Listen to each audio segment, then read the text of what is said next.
trying to predict the future is a discouraging and hazardous occupation because the prophet invariably falls between two stools.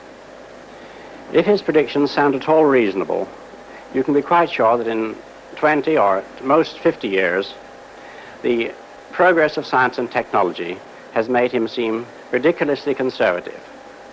On the other hand, if by some miracle a prophet could describe the future exactly as it was going to take place, his predictions would sound so absurd, so far-fetched, that everybody would laugh him to scorn. This has proved to be true in the past, and it will undoubtedly be true, even more so, of the century to come. The only thing we can be sure of about the future is that it will be absolutely fantastic. So, if what I say now seems to you to be very reasonable, then I'll have failed completely.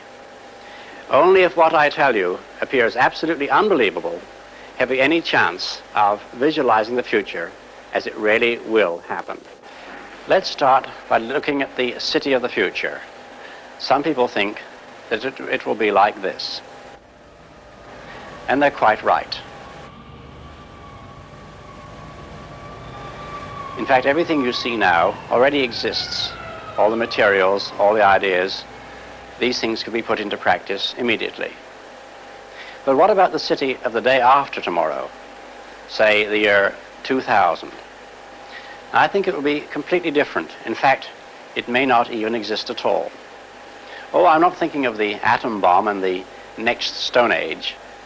I'm thinking of the incredible breakthrough which has been made possible by developments in communications, particularly the transistor and, above all, the communications satellite.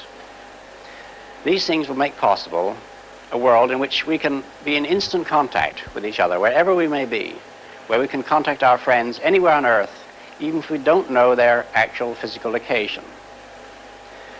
It will be possible in that age, perhaps only 50 years from now, for a man to conduct his business from Tahiti or Bali just as well as he could from London.